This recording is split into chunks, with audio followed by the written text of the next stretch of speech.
Hello everyone, my name is Suzanne Moore. I'm your county librarian here, Wilkes County, and I am here to give you some updates. Actually, every first Thursday at 2, I have a little program called Tea at 2, so grab a cup of tea and join me. And today, I'm actually not performing live. This is a recorded Tea at 2. Out for knee surgery, so I won't be able to meet anyone personally for a few weeks, but definitely invite you to come by the library and see what we've got going on. I'd love to meet you sometime. We're going to talk about what's going on this month in April, and you may know, but we've been highlighting all 8 dimensions of wellness with our programming this year. We've already had some programs that relate to physical wellness and financial wellness. We're going to touch on financial wellness again this month, but this month the main feature is environmental wellness, and I did do a little research, so I'll read to you exactly what that means. Environmental wellness promotes good health by occupying pleasant, stimulating environments that support well-being. One of my major things that I'm trying to work on to make my environment more pleasant is the decluttering project. So I'm in the midst of that. I've got little piles of things on my desk that I'm trying to go through. And once you clean out, you know, your clothes, your closets, your clutter around your house or your office space, it definitely does make you feel better, right? So I'm working on that. But I want to let you know we've got a lot going on as far as getting into the environment. It's the time of year when you think about planting trees. There's Arbor Day or Earth Day, taking care of your earth, getting your gardening going. And actually, tonight at 5:30, we've got a special guest coming to the library from Hive Tracks. Hive Tracks is a company in our area, actually in Ashe County, but that's not too far away, that has an app that is designed to help beekeepers understand what they can do to protect their hives. And there's a lot of different records they keep, and they've got crowdsourced information from other beekeepers to be aware of special diseases that bees carry. Can you believe they have diseases? Things I didn't even know about. So Hive Tracks is going to come and teach us all about bee health. They're going to tell us how the app works, but they're also going to talk about those pollinators. We're going to have a pollinator party here. We're going to have some honey cake and bee's knees mocktails for serving.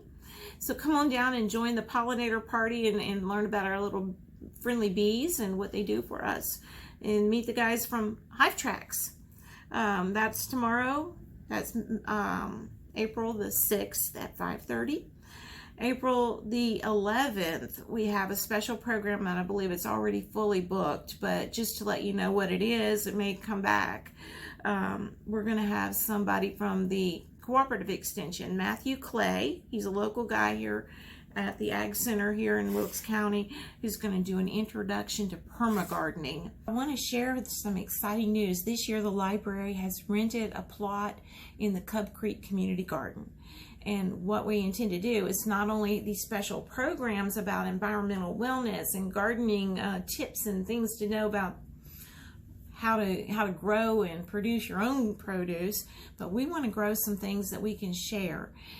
We're very excited because we got a grant for a fridge so we can keep foods fresh, and we're going to keep produce that we grow in that fridge to share with people. Since we're sharing it, there's no cost involved. It's not a fridge to us, it's a fridge. Everything's free. So if you have things that you're growing in your personal gardens, and you know you have a surplus of things, what do I do with all this squash? You don't want to throw it out, or you don't know who to give it to, you can always bring it to the library and stick it in the fridge, and then somebody that needs a good meal can come by and gather that out. It's not just to share the food, but also to promote healthy eating and growing food and being sustainable and all of these cool things. So we've got the fridge, and it's out there in our foyer. As you pull up to the front door, the lower entrance door, you'll see it. Stop by and see that. It's very exciting.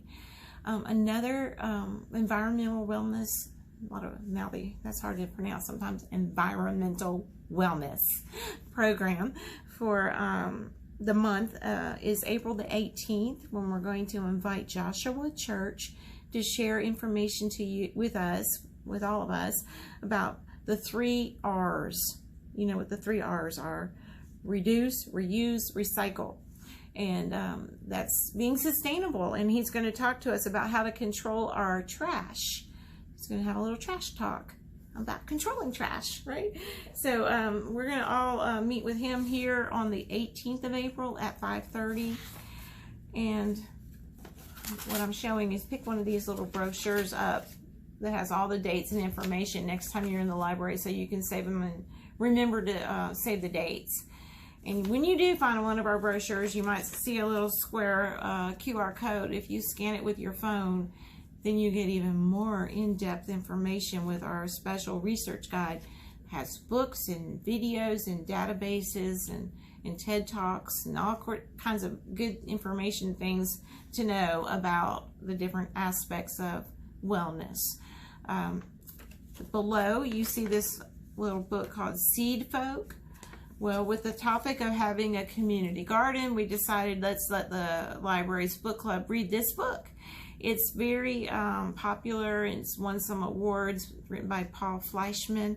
It's in a short story form. It's very short. It's easy to read, about an urban community that takes a vacant lot and transforms it into a garden. And along with learning how to grow, they meet each other. And so it's like the garden and the community grow together. And that's what we'd love to do here. So meanwhile, we are growing food out there at the garden, but we're also recruiting garden care volunteers. So if you'd like to help us with that project, we need folks to come out and help us with weeding, watering, harvesting. We haven't quite got everything planted yet. I've got some little seedlings about ready to transplant, doing some tomatoes and peppers at my home. But we're going to have squash, corn, cucumbers, okra, whatever we can grow, we're going to grow in our spot. So that's a very fun project for us, and it will last us through the summer months. And along with that, in the month of April, we're touching base again on financial wellness with Smart Money Week. Now, Smart Money Week is a week when the nation pays attention to topics of finance like debt, budgeting, borrowing, managing your money. And each day, I think it starts on the 17th, you're right, 17th of April, we're going to have special topics on that Monday. Not only, and they're all at 2 o'clock in the afternoon. And we've got some handouts and things that can help you with your own finances that you can stop by and pick up anytime that week. But if you come at 2, you could sit in and join the virtual conversation across our nation as we all talk about budgeting and how to get relief from our debt. But on the 17th at 4:30, to start the week off, we've got a special class called Mend the Spend. And so we're going to have some free pizza at that event. You know, 4:30 is a good after school time when you're hungry, you're starving. Maybe that would be a good night to come out and have pizza with the library, get an early dinner in, and learn how to mend the spend. Camilla Lovett Day will be our guest presenter. She's the former president of the State Employers Credit Union. She's got a lot of great tips, a lot of good information to share, so hopefully you'll be able to come. And while I'm looking at the calendar, I definitely want to say that we're closed for Easter, so you won't see us here on Good Friday or this following Saturday before Easter. We'll be home busily preparing for the holidays and taking a little break. So it's the library's spring break, that Easter vacation time.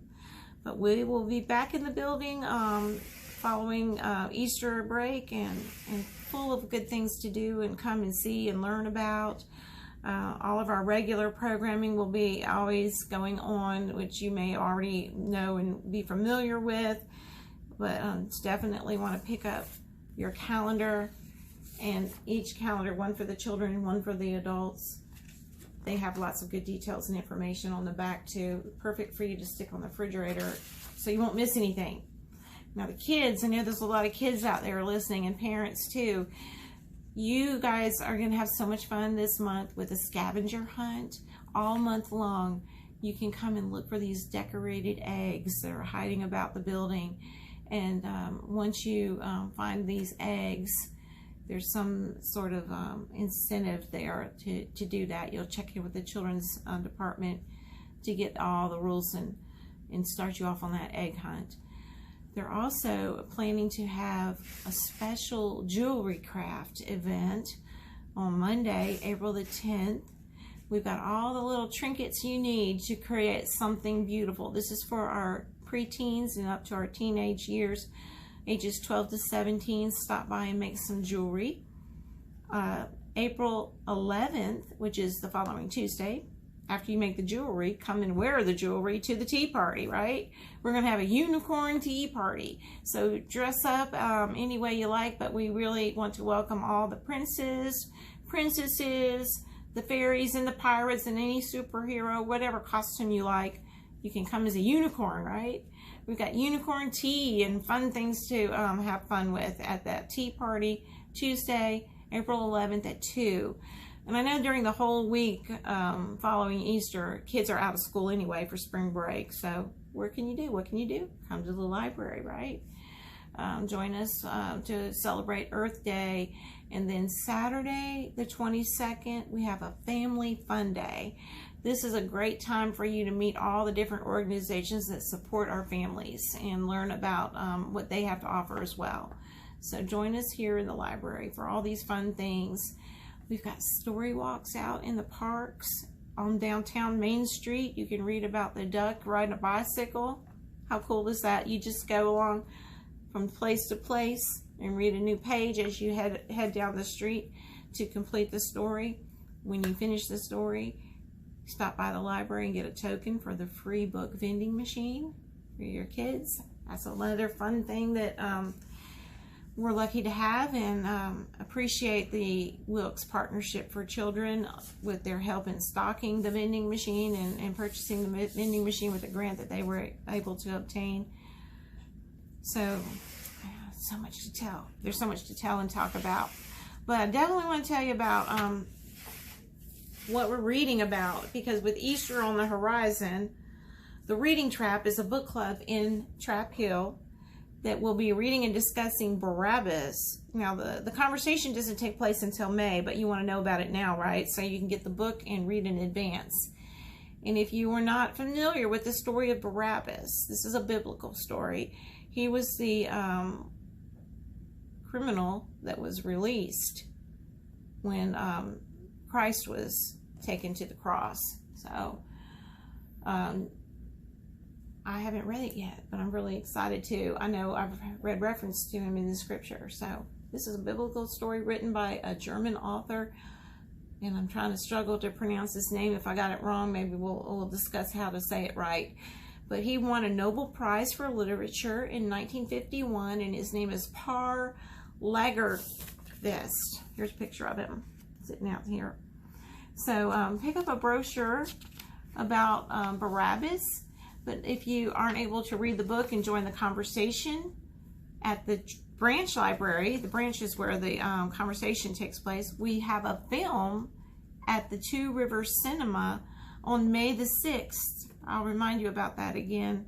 I believe I'll be able to see you at a Tea for Two talk before the film actually takes place. But just, it's on the horizon. We're going to show the film on the big screen at Two Rivers Cinema. And there's a little bit of trivia about the film and some questions to help you as you read through the book. It's going to be a great conversation. That's what's coming up. Again, the Reading Trap is a Trap Hill book club. The film is here at the North Wilkesboro Two Rivers Cinema. So put that on your calendars. And I want to share, probably shared this before, but I want to share this again.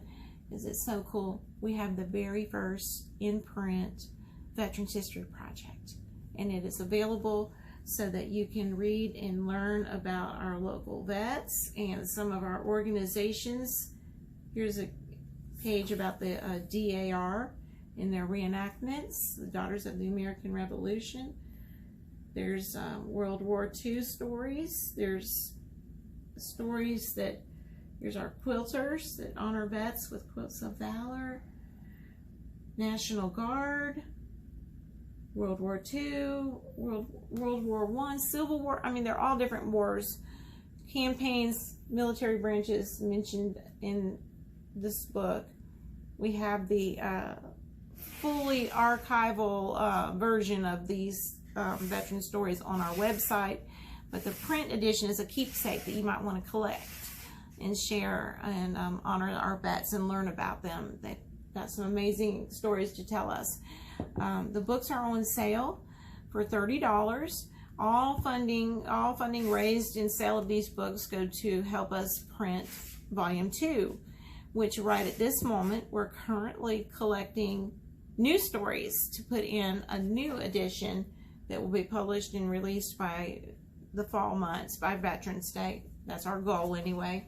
And on my screen you might note I just scanned a photo of 2 of our local vets from World War II. So if you've got some memorabilia, pictures, experiences of your own, we'd love to meet with you, work with you, and collect and document those stories. If you're a participant in the project, you get to keep this and share this with your family members for in our appreciation and gratitude for your service and time in sharing those stories with us all.